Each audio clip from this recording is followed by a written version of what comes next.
ऐसे हम alternating current कहते हैं जिसकी वैल्यू टाइम के साथ क्या करती है भैया, वेरी करती रहती है, चेंज होती रहती है। ठीक भैया, ऐसे करंट को हम ऑल्टरनेटिंग करंट कहते हैं, the current which very with the time. ठीक भैया, अब इस देखिए भैया ऑल्टरनेटिंग करंट की बहुत सारी एडवांटेज भी है कि इसको इजीली क्या कर सकते हैं हम, हाइयर से लोअर और लोअर से हाइयर वोल्टेज में कन्वर्ट कर सकते हैं बाय यूजिंग ट्रांसफार्मर। जब हम लोअर से हाइयर में कन्वर्ट करते हैं तो उस केस में जो ट्रांसफार्मर यूज करते हैं उसे स्टेप अप ट्रांसफार्मर कहते हैं, और जब हम हाइयर से लोअर में कन्वर्ट करते हैं तो उसको स्टेप डाउन ट्रांसफार्मर कहते हैं।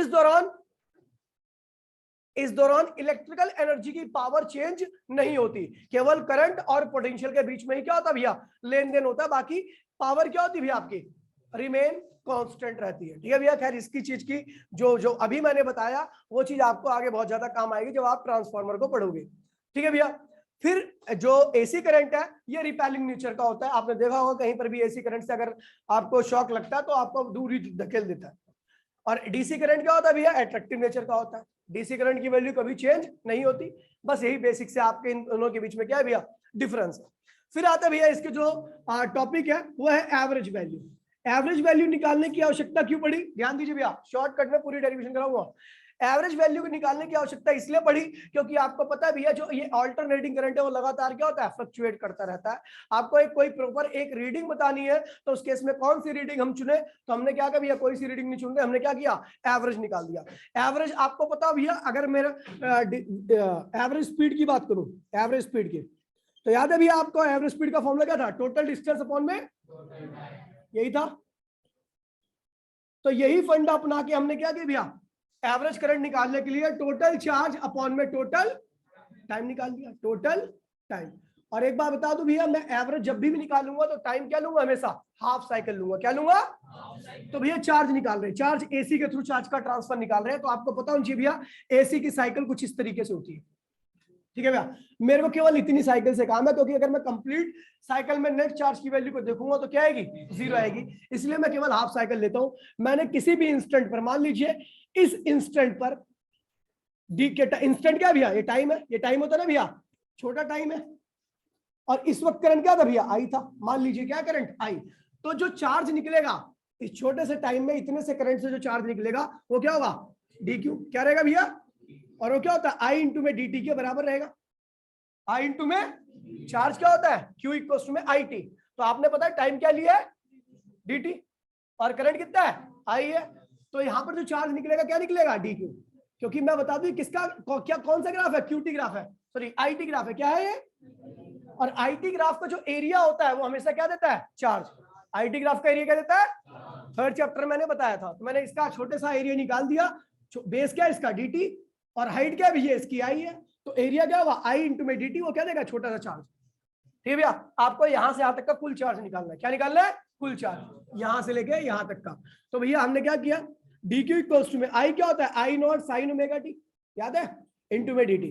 अब आपको यहां से लेके यहां तक का चार्ज निकालना है, तो आप क्या करोगे, इसको इंटीग्रेट करोगे, क्योंकि बहुत सारे छोटे छोटे एरिया होंगे, सारे एरिया को जोड़ना है, जोड़ने से बजाय हम क्या करें भैया, इंटीग्रेट कर दे चीजों को। तो क्या होगा भैया, डी क्यू का इंटीग्रेशन क्या होगा, क्यू, आई नॉट क्या होगा, बाहर आएगा, साइन का इंटीग्रेशन क्या होता है भैया, माइनस कॉस। ठीक है भैया, माइनस कॉस ओमेगा टी, लेकिन हम देख रहे हैं यहाँ पर टी है और यहाँ पर ओमेगा टी है, तो फालतू क्या है, ओमेगा है, डिवाइड कर दीजिए। ठीक है भैया, और लिमिट क्या है भैया, 0 से लेके टी हाफ। जब आप यहाँ पर ओमेगा आई नॉट, ये देखिए आई नॉट बाहर आ गया, आई नॉट बाहर आ गया, ओमेगा भी क्या हो गया, बाहर आ गया, और यहाँ पर माइनस बाहर आ गया। देखिए भैया कॉस ओमेगा की वैल्यू क्या होती है, 2 पाई अपॉन में कैपिटल टी, और स्मॉल डी की वैल्यू क्या रखनी है भैया आपको, टी पाई में माइनस कॉस 2 पाई अपॉन में कैपिटल टी, कॉस की वैल्यू, और भैया टी की वैल्यू इस बार क्या रखनी है भैया, 0। तो भैया इसको सॉल्व करोगे, ये इसको सॉल्व करोगे तो क्या होगा, कॉस पाई क्या होता है, -1, और ये क्या होगा, कॉस 0 क्या होता है, +1। इसको सॉल्व करके आपका जो कुल चार्ज आ रहा है क्या आ रहा है भैया, क्या आ रहा है भैया, 2 आई नॉट अपॉन में ओमेगा, क्या आ रहा है भैया, ओमेगा। और इसको आपने सॉल्व किया तो 2 आई नॉट, ओमेगा क्या होता है 2 पाई अपॉन में कैपिटल टी यहाँ पे लिख दीजिए, तो 2 से 2 क्या हुआ, कैंसिल हो गया। तो आपका जो एवरेज चार्ज आ रहा है यहां से यहां तक का कुल चार्ज आ रहा है वो आ रहा है आई नॉट पाई, ये आ रहा है आपका चार्ज। और आपको पता है भैया करंट क्या होगा, करंट क्या होता है, एवरेज करंट कुल चार्ज अपॉन में टाइम। तो भैया कुल चार्ज कितना है भैया, आई नॉट टी अपॉन में पाई, और टाइम कितना है भैया, हाफ टाइम है। क्या है भैया, टी से टी क्या हुआ, कैंसिल हो गया, तो आंसर आ गया 2I0 अपॉन में pi, that is the average current. कोई दिक्कत तो नहीं है। अब ये एवरेज करंट आ गया अपना, तो आपको एवरेज ईएमएफ निकालना है। क्या निकालना है, एवरेज ईएमएफ। तो एवरेज ईएमएफ क्या होता है भैया, तो भैया ध्यान रखना भैया, अगर आप एवरेज ईएमएफ निकालना चाहते हो तो आप करो, क्या करो, एवरेज करंट में एवरेज रेजिस्टेंस, सॉरी रेजिस्टेंस की मल्टीप्लाई कर दो। तो एवरेज करंट क्या रखा भैया, 2I0 पाई, और रेजिस्टेंस क्या है, आर। तो I0 इंटू में आर क्या होगा भैया, E0 हो जाएगा अपॉन में पाई। तो ये क्या है भैया, average value of alternating EMF, और ये क्या है भैया, average value of alternating current. होगी पूरी डेरिवेशन दोनों एक साथ, ठीक है भैया। अब देखिए फिर आता भैया ये आर, जो एवरेज वैल्यू था ये एग्जैक्ट वैल्यू नहीं था, इसकी वैल्यू हमेशा क्या थी, एक्चुअल वैल्यू से कम आती थी। तो इसीलिए हमने क्या किया, आरएमएस वैल्यू निकाला, आरएमएस वैल्यू। अब आरएमएस वैल्यू में हम क्या निकाल रहे भैया, आरएमएस वैल्यू इसलिए सही होती है क्योंकि ये पूरे साइकिल के लिए वैलिड होती है, ये पूरे साइकिल के लिए वैलिड होती है। हम निकालते हैं इस केस में हीट। क्या निकाल रहे भैया, हीट निकाल रहे पूरे साइकिल में, ठीक है भैया। किसी छोटे से टाइम इंटरवल dt में जो हीट निकलेगी वो क्या निकलेगी, DH। क्या निकलेगी, और उसकी वैल्यू क्या होगी, I स्क्वायर R इंटू में dt, क्योंकि I क्या है, इंस्टेंटेनियस करंट, इस इंस्टेंट पर करंट की वैल्यू, R क्या है, सर्किट का रेजिस्टेंस, और dt क्या है, छोटा सा टाइम, ठीक है, टाइम इंटरवल। तो आपको बता दूं DH क्या होगा, DH इक्वल्स टू में I की वैल्यू क्या होती है, I0 साइन ओमेगा टी का होल स्क्वायर R इंटू में dt। ये हो गया भैया। इसको आगे सॉल्व कीजिए तो DH इक्वल्स में क्या होगा, I0 square sine square omega T R into में dt। मैंने 2 से मल्टीप्लाई कर दिया, 2 से डिवाइड कर दिया, कोई दिक्कत तो नहीं है, क्योंकि साइन स्क्वायर का इंटीग्रेशन नहीं होता, ठीक है भैया, साइन स्क्वायर का इंटीग्रेशन नहीं होता। इसका एक फॉर्मूला होता है DH इक्वल्स टू में, ये क्या होगा, I0 स्क्वायर, R को अलग लिख दीजिए, 2 को भी अलग लिख दीजिए, 2 साइन स्क्वायर ओमेगा टी की जगह पे मैंने क्या लिख दिया, 1 minus cos 2 omega T into में dt, ठीक है भैया, ये हो गया। उसके बाद मैंने क्या किया, ये तो छोटे से टाइम इंटरवल की हीट आई है, ये तो छोटे से टाइम इंटरवल की हीट आई है, हम कौन से निकाल रहे हैं, पूरे टी टाइम के इंटरवल की हीट, ठीक है भैया। टोटल हीट 0 टू t, तो इसको इंटीग्रेट करोगे क्या होगा, h आएगा, क्या आएगा भैया, h I0 square R upon में 2 बाहर आ गया। देखिए dt की मल्टीप्लाई इसमें और dt की मल्टीप्लाई इसमें, तो क्या होगा, cos 2 ओमेगा t इंटू में dt। इसको इंटीग्रेट कीजिए, देखिए आप इंटीग्रेट, यहाँ पे टाइम को इंटीग्रेट कर रहे हो, और टाइम की लिमिट क्या है, 0 से लेके t, 0 से लेके, कोई दिक्कत नहीं भैया। तो ध्यान रखना, जब भी आपको चाहे cos दिखे चाहे साइन दिखे, इंटरवल क्या हो, 0 से लेके t का हो, तो हमेशा इसकी एवरेज वैल्यू क्या होती है, अब cos जितना ऊपर होता है उतना ही क्या होता है, नीचे होता है, एवरेज वैल्यू क्या नहीं भैया। तो चाहे साइन दिखे चाहे cos दिखे, एवरेज वैल्यू क्या कर देना, आपको कोई कैलकुलेशन नहीं करनी है, कोई दिमाग नहीं लगाना, किसी के पास मैथ्स नहीं है तो कोई दिक्कत नहीं है, ठीक है भैया। जैसे ये दिखे cos या साइन, क्या रख दो, इंटरवल क्या दिखे, 0 से लेके t, क्या दिखो 0, और dt का इंटीग्रेशन क्या होता है भैया, t, तो I0 स्क्वायर 2R अपॉन में 2, और ये dt का क्या होगा, t, 0 से लेके t, इसको रिप्लेस कीजिए तो क्या होगा भैया, I0 स्क्वायर R, और ये क्या होगा, t अपॉन में क्या होगा 2। ये हीट निकली किसके थ्रू, AC के थ्रू, कंप्लीट साइकिल में। हम जानते हैं हीट को एक तरीके से और निकाल सकते हैं, हीट इक्वल्स टू में IRMS स्क्वायर, क्योंकि हम जानते हैं आरएमएस वैल्यू क्या होती है, एग्जैक्ट वैल्यू होती है, IRMS स्क्वायर इंटू में R इंटू में t, क्योंकि टाइम क्या ले रहा हूँ, कंप्लीट टाइम ले रहा हूँ, सर्किट वही ले रहा हूँ, और करंट क्या ले रहा हूँ, IRMS, क्या ले रहा हूँ, IRMS एग्जैक्ट वैल्यू होती है, ट्रू वैल्यू होती है। इसे इफेक्टिव वैल्यू भी कहते हैं, वर्चुअल वैल्यू भी कहते हैं, और ट्रू वैल्यू भी कहते हैं, और IRMS भी कहते हैं, नाम अनेक है लेकिन चीज क्या है भैया, एक है। तो भैया ये वाली हीट और ये वाली हीट क्या होती है भैया, ऑब्जर्वेशन में सेम आती है, तो यानी ये दोनों हीट क्या है भैया, सेम है। तो हमने क्या कर दिया, IRMS स्क्वायर RT बराबर में क्या होगा भैया, I0 स्क्वायर RT अपॉन में 2, ये और ये टर्म क्या होगी, कैंसिल हो गई, तो IRMS की वैल्यू क्या होगी भैया, I0 अपॉन में √2, ये IRMS आ गया। अगर आपको ERMS निकालना है तो IRMS इंटू में रेजिस्टेंस कर दीजिए, तो IRMS क्या होगा, I0 √2 अप इंटू में R, तो क्या होगा, I0 इंटू में R क्या होगा, E0 अपॉन में √2, तो ये क्या होगा, ERMS भी आ गया, ठीक है। इसके नाम दोबारा ध्यान रखिए, इसका नाम है भैया virtual value, effective value, RMS value या ट्रू वैल्यू, कुछ भी बोल सकता है आपको, ठीक है भैया। और जो भी क्वेश्चन में जब भी फ्रीक्वेंसी के साथ दिया जाएगा, वोल्टेज या करंट जिसके साथ फ्रीक्वेंसी रहेगी वो भी क्या रहेगा, आरएमएस ही रहेगा, क्या रहेगा, तो भैया ये है आपका आरएमएस और एवरेज वैल्यू दोनों कर दिया, ठीक है भैया। अब आते भैया सर्किट एलिमेंट पर, किसके आते भैया, तो हमारे पास 3 तरीके के सर्किट एलिमेंट होते हैं, ठीक है भैया। हाथ मत रोके कर बिटो तो भाई।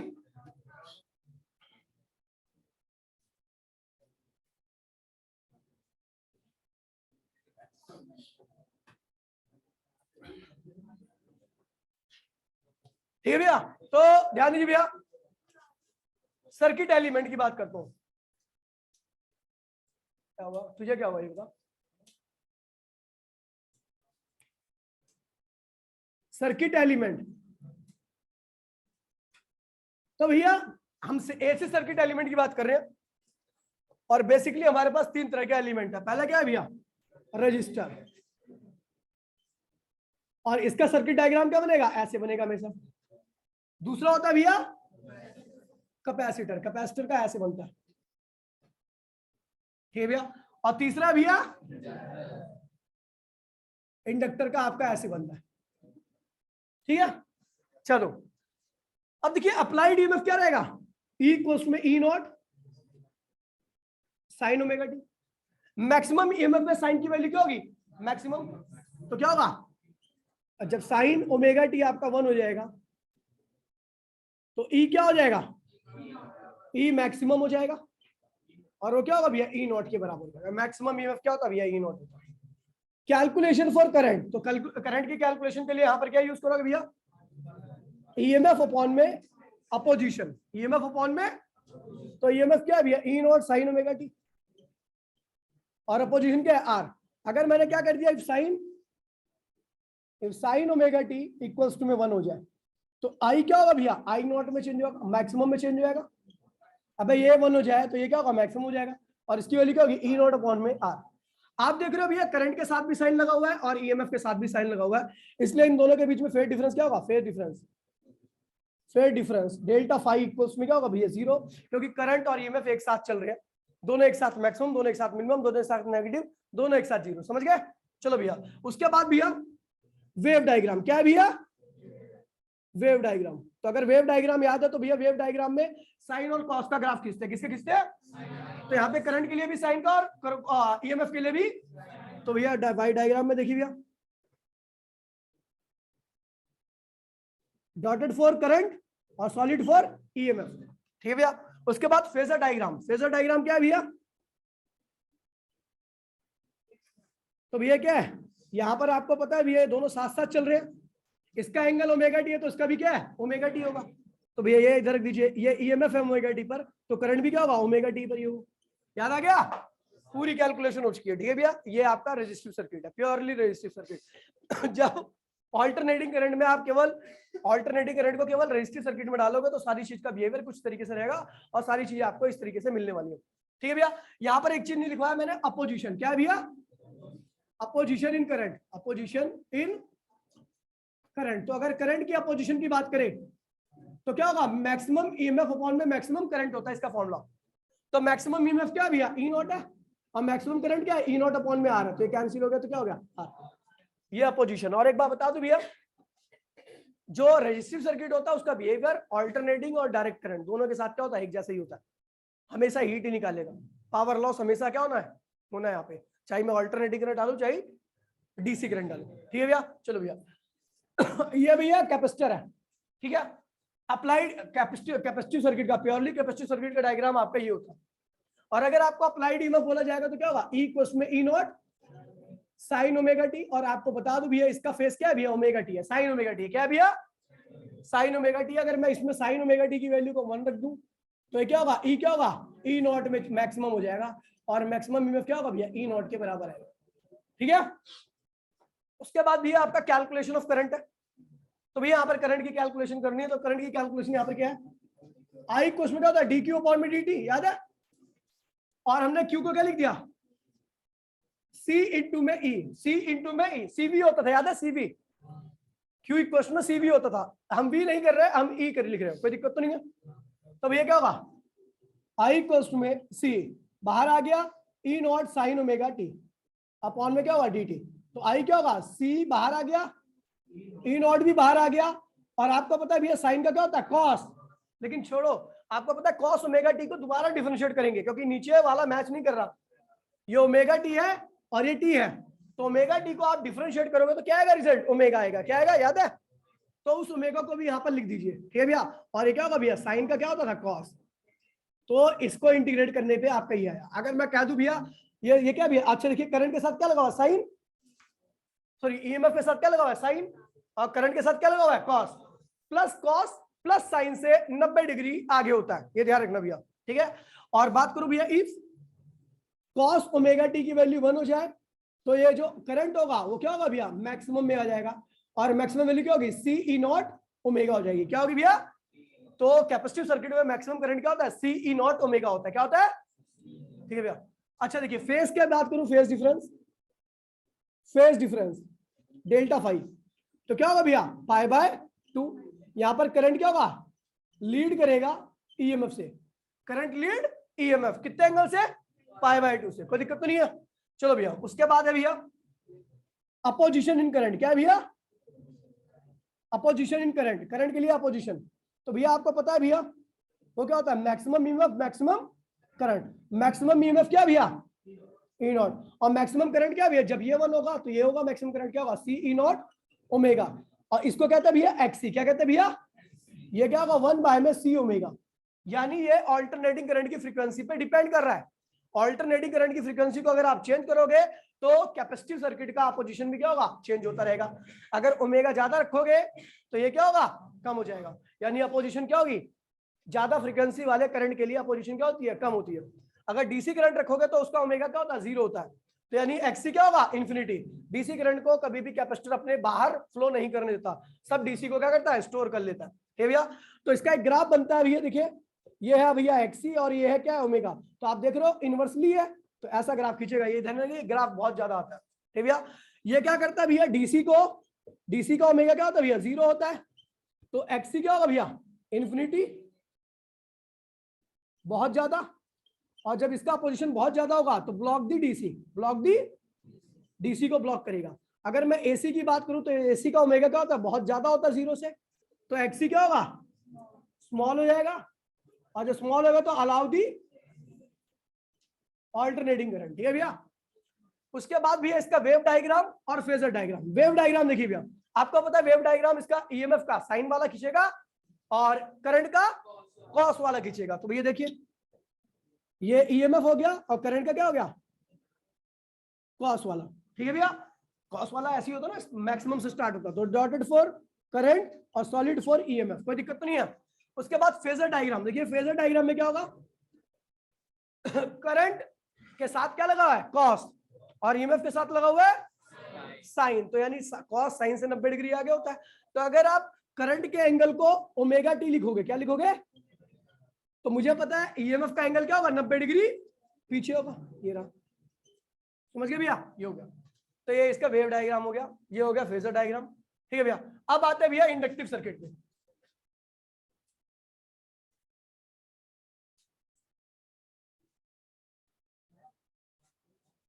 ई इक्वल्स में E not sine omega T. Maximum कब होगा, तो साइन की वैल्यू, ध्यान रखना, ये रट चुकी होगी ये चीजें आपको। फिर आता है कैलकुलेशन ऑफ करंट। यहाँ पर जो कैलकुलेशन ऑफ करंट है वो थोड़ी सी क्या लेंथी है और दिमाग लगेगा यहाँ पर।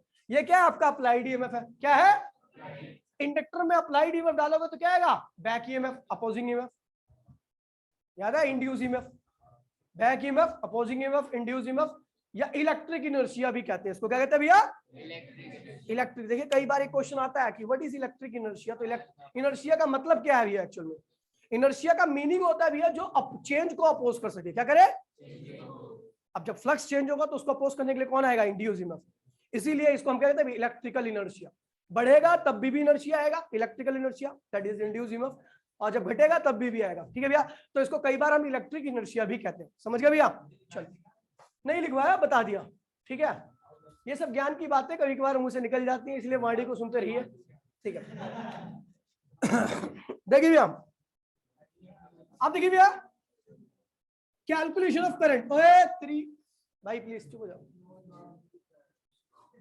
ठीक है भैया। आपको पता है 5 कोर्स में क्या होता है, एल आई क्या होता है भैया, फ्लक्स क्या होता है, इसका इंडक्टेंस इनटू में करंट। करंट क्या है, इंस्टेंटेनियस करंट, ठीक है भैया। अभी हमें पता है ये इंस्टेंटेनियस करंट होता है, फ्लक्चुएट होगा भाई, इंस्टेंटेनियस करंट तो फ्लक्चुएट होगा, ये तो कांस्टेंट है, ये फ्लक्चुएट होगा तो ये भी क्या होगा, बदलेगा, और इस बदलाव को अपोज करने के लिए कौन आएगा, इंड्यूस ईएमएफ। ठीक है भैया, तो चलो इंड्यूस ईएमएफ निकालते, तो इंड्यूस ईएमएफ क्या था, माइनस डी फाई अपॉन में dt, बोला हाँ। अच्छा ये कौन सा है, इंड्यूस ईएमएफ, क्या है ये, और ऊपर कौन सा है, applied EMF. Induce EMF always opposite to the applied EMF, इसलिए जब मैं ई की वैल्यू ये रखूंगा तो क्या लगाऊंगा साथ में माइनस, अस्मित देख लेते क्या लगाऊंगा, minus E not sine omega T. पता लग गया मैंने, ई की वैल्यू जब ये रखी तो माइनस क्यों लगाया, क्योंकि ये अप्लाइड, ये इंड्यूस ईएमएफ है और ये क्या है, तो इसकी वैल्यू अपोजिट होती है, इसलिए माइनस लगा दिया यहाँ पर, माइनस डी। अच्छा क्या है भैया, डी टी की वैल्यू क्या है, एल आई, एल क्या है कांस्टेंट है, आई क्या रहेगा अंदर, कोई दिक्कत तो नहीं है, माइनस से माइनस क्या होगा, कट मर गया। ठीक है भैया, तो डी आई क्या होगा, E naught L sine omega T into में डी टी, बोलो हाँ, ये हो गया, क्रॉस मल्टीप्लीकेशन वगैरह की है, डी आई की वैल्यू निकाल दी हमने। ठीक है भैया, अभी हमें क्या निकालना है, आई निकालना है, क्या निकालना है, तो इसको क्या करेंगे, इंटीग्रेट, तो ये क्या होगा, आई ई नॉट एल बाहर आ गया, साइन का क्या होता है माइनस कॉस, फालतू कौन है, ओमेगा, ओमेगा आ गया, डिवाइड में हो गया आपका, करंट भी आ गया।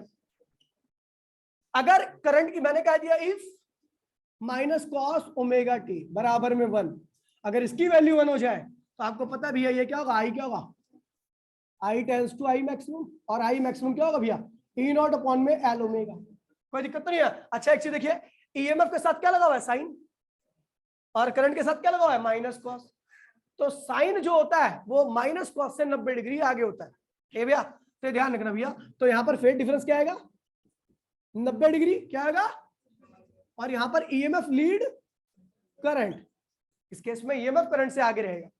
ठीक है भैया, समझ गए, चलो। और उसके बाद फिर आते भैया क्या, अपोजिशन, क्या है भैया, अपोजिशन, तो अपोजिशन क्या होगी भैया, इसका एक्सेल होगा, क्या होगा, एक्सेल, इसे कहते हैं इंडक्टिव रिएक्टेंस, क्या कहते हैं इसे भैया, इसकी भी एसआई यूनिट, हर अपोजिशन की, करंट के लिए जो भी अपोजिशन होगा उसकी एसआई यूनिट क्या होगी, ओम ही होगी, तो इसकी भी एसआई यूनिट क्या होगी, ओम होगी। ये क्या होगा, मैक्सिमम ईएमएफ ओवन में मैक्सिमम करंट, मैक्सिमम ईएमएफ क्या, ई नॉट, मैक्सिमम करंट क्या भैया, बकाया में, हाँ, ई नॉट अपॉन में एल ओमेगा, ई नॉट से ई नॉट कैंसिल हो गया तो क्या हुआ, एल ओमेगा आ गया। आप देख रहे हो XL is directly equal to omega, omega किसका ज्यादा होता है, एसी का, एसी का ओमेगा ज्यादा होगा तो उसका अपोजिशन क्या होगा, ज्यादा होगा, यानी एसी को ये क्या करेगा, ब्लॉक करेगा। रीजन भी एसी का ब्लॉक करने का यही होता है कि एसी क्या होता है, फ्लक्चुएटिंग नेचर का होता है, उससे फ्लक्स क्या होगा, उसका चेंज होगा, और चेंज हो रहा तो आएगा अपोजिंग ईएमएफ, और अपोजिंग ईएमएफ हमेशा क्या करता है, अपोज करता है।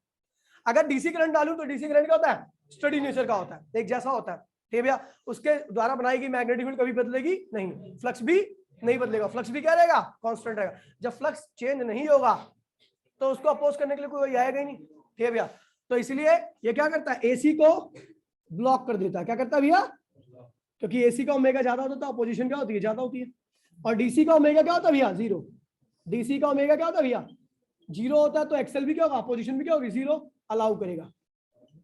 अच्छा इसका वेव डायग्राम देखिए भैया, ध्यान दीजिए भैया, इसका वेव डायग्राम, तो वेव डायग्राम में ईएमएफ के साथ क्या लगा हुआ, साइन, साइन कह दीजिए, और जो आपका करंट लगा है माइनस कॉस लगा, माइनस कॉस यहां से स्टार्ट होता है। ठीक है भैया, dotted for current, sorry dotted for current और सॉलिड फॉर ईएमएफ, और उसके बाद इसमें फेजर डायग्राम आएगा, क्या आएगा भैया, फेजर डायग्राम। फेजर डायग्राम में आपको पता है इस बार ईएमएफ आगे चल रहा है, करंट पीछे चल रहा है, तो ईएमएफ को अगर आप यहां बनाओगे ओमेगा टी एंगल पर, तो करंट को बनाओगे 90 डिग्री पीछे, तो ये हो गया आपका पूरा सारे सर्किट हो गया। ठीक है,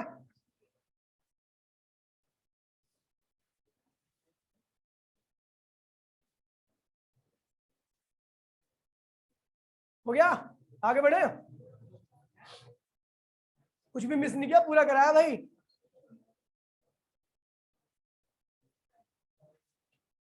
कितने पेज में कराई, एक बोर्ड में भर दिया, छोटे से बोर्ड में, टैलेंट है ही तो, टैलेंट होता है।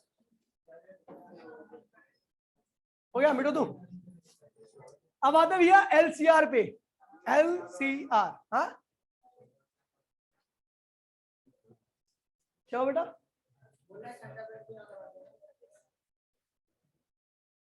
ये बड़ा ऑब्जर्व करता है, इसको भी ऑब्जर्व कर ले कभी। हाँ तू बिटो, तू भाई बिटो रो।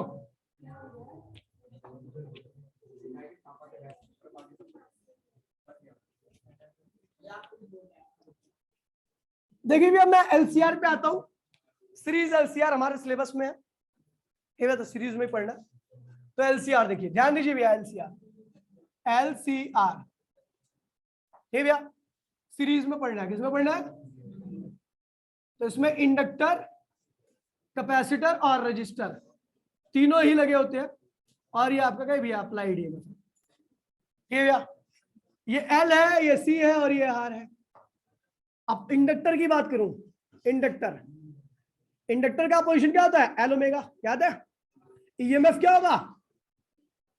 अपोजिशन इनटू में करंट, यानी एल ओमेगा आई, यही तो होगा। अब इंडक्टर की बात करूं तो अपोजिशन क्या होता है? ये होता है। ईएमएफ क्या होता है? देखिए ईएमएफ अक्रॉस इंडक्टर क्या होगा? अपोजिशन इनटू में करंट, और अपोजिशन क्या होता है? एल ओमेगा होता है। ठीक है भैया। और इसका वेव डायग्राम देखूं तो इसका फेजर डायग्राम देखूं तो ये क्या होगा? ईएमएफ क्या है भैया? अब अगर ये ईएमएफ है तो ये क्या होगा? करंट होगा, पीछे होगा। मैं कैपेसिटर की बात करूं तो कैपेसिटर में देखिए, कैपेसिटर में अपोजिशन क्या होता है? 1/c omega. ईसी क्या होगा? एक्सी इंटू में आई, एक्सी क्या होगा? 1/c ओमेगा इंटू में आई। और इसका जो फेजर डायग्राम होगा क्या होगा? उसमें ईएमएफ क्या होगा? पीछे होगा, करंट क्या होगा? 90 डिग्री आगे होगा, याद है? और रजिस्टर की बात करूं, और रजिस्टर की बात करता हूं तो रजिस्टर में अपोजिशन क्या होता है भैया? आर होता है। और पोटेंशियल क्या होगा रेजिस्टेंस के अक्रॉस में? I R. और जो आपका फेजर डायग्राम होगा वो क्या होगा? पोटेंशियल और रेजिस्टेंस दोनों क्या होते हैं? साथ साथ में चलते हैं। जब इन तीनों के फेजर डायग्राम को मैं कंबाइन करता हूं तो अपना कुछ ये सीन सपाटा आता है। मैंने कंडीशन क्या लिया? वीसी पोटेंशियल अक्रॉस इंडक्टर क्या है? पोटेंशियल अक्रॉस कैपेसिटर से क्या है? ज्यादा है। इफ आप इसको भी ज्यादा ले सकते हो, मैंने बता रखा है। कैलकुलेशन बस थोड़ी क्या होगी? नेगेटिव आ जाएगा साइन के साथ। ठीक है भैया? तो इसीलिए आपको एक्सेल ही ज्यादा हमेशा क्या लेना है? देखिए एक्सेल क्या है? ज्यादा है एक्सी से, तो जो ज्यादा होगा उसके अक्रॉस में पोटेंशियल भी क्या आएगा? अब जिसका अपोजिशन ज्यादा उसके अक्रॉस पोटेंशियल भी आता, जिसका अपोजिशन कम उसका अक्रॉस पोटेंशियल भी क्या होगा? कम आएगा। तो भैया ये क्या हुआ? वीएल, और ये क्या हो गया भैया? वीसी, और ये क्या हुआ? वीआर, और साथ में कौन है भैया? करंट। भाई सॉल्व कीजिए सर्किट डायग्राम, तो ये फेजर डायग्राम, तो ये क्या होगा? वीएल माइनस वीसी, ये क्या होगा भैया? वीआर, और ये क्या होगा? आई। कोई दिक्कत तो नहीं है? देखिए एक पोटेंशियल ये है, एक पोटेंशियल ये है, तो टोटल पोटेंशियल क्या होगा? क्या होगा? वीएल वीसी का होल स्क्वायर, वीआर का स्क्वायर, और ये क्या होगा? फेज। ये क्या है? Total potential. ये क्या है? Total current. तो फेज क्या होगा? tan inverse VL minus XL का है सुपर वीआर। ठीक है, ये हो गया। ठीक है, उसके बाद हमें निकालना है ये तो कुल पोटेंशियल। हमेशा एलसीआर में कुल पोटेंशियल आप इसी तरीके से जोड़ोगे, अपना दिमाग नहीं लगाना है, हमेशा ही रहेगा। ठीक है, अब देखिए एलसीआर के कुल अपोजिशन को, इसकी सबकी अपोजिशन को हम क्या कहते हैं भैया? जेड कहते हैं। क्या कहते हैं भैया? और कुल करंट कितना है? आई। तो कुल पोटेंशियल क्या होगा? जेड इंटू में आई होगा। क्या होगा? ये कुल पोटेंशियल है, तो कुल पोटेंशियल किसके बराबर होगा? जेड इंटू में आई। वीएल क्या होगा? एक्सएल आई। वीसी क्या होगा? XC I. और वीआर क्या होगा? आई आर का होल स्क्वायर। सॉल्व कीजिए तो जेड की वैल्यू क्या होगी? एक्सएल एक्सी का whole square plus R square. Total opposition आप इस तरीके से जोड़ोगे, क्योंकि सबकी अपोजिशन करंट के साथ क्या है? अलग अलग तरीके से। और फेस क्या होगा भैया? ये लिखिए, अपोजिशन के टर्म में tan इनवर्स क्या होगा भैया? VL XL minus XC upon में आर। याद है नहीं याद है? ठीक है, अब बात करता हूं भैया एलआर सर्किट की। क्या है भैया? एलआर सर्किट में सी जो भी रहेगा सब जीरो हो जाएगा। एक्सी जीरो, वीसी जीरो, ये सब जीरो हो जाएंगे। ठीक है भैया, तो आपका जो अपोजिशन रहेगी क्या होगी? ओए कुल पोटेंशियल क्या होगा? VL square VC square plus VR square.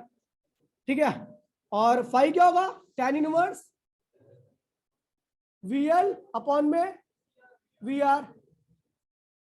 और अपोजिशन क्या होगी भैया? XC square plus R square. और फेस क्या होगा? tan इनवर्स एक्सएल अपॉन में आर। अब आता है सीआर सर्किट। क्या भैया? CR circuit. अब एलआर क्या? सीआर तो हो गया। सीआर सर्किट, सीआर में एक्सी जीरो होगा और वीसी क्या होगा? जीरो होगा। बिल्कुल सेम इसी फॉर्मूले में डालिए, सब निकल आएगा, याद है? करे भैया, मिटो रहा हूं इसको मैं। अबे सीआर में वो जानबूझ के लिखा हुआ है एक्सएल 0, तो फिर यहाँ पे क्या कर दिया? अच्छा ठीक है, एक्सएल 0 वीएल 0, ठीक है, सारे फॉर्मूले बना लोगे। अब ये हो गया भैया। अब आया था रेजोनेंस। क्या आया था भैया? रेजोनेंस ही आया था ना इसके बाद। तो रेजोनेंस क्या होता भैया? चुप रहे साले, मिटो।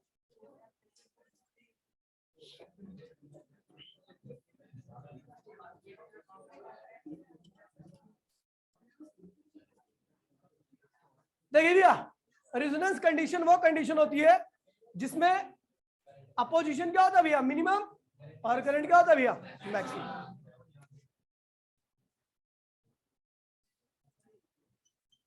रेजोनेंस, ओए एलसीआर रेजोनेंस में क्या होता है भैया? अपोजिशन, यानी जेड क्या होगा? मिनिमम, और करंट क्या होगा भैया?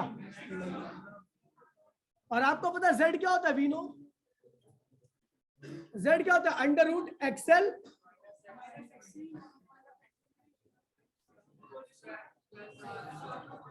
अब देखिए, आपको पता है जब भी आप सर्किट से छेड़ाछाड़ी करोगे तो ओम्स लॉ को अप्लाई करके चलोगे, और जब ओम्स लॉ को अप्लाई करते तो आर क्या रहता है? रेजिस्टेंस क्या होता है? कांस्टेंट।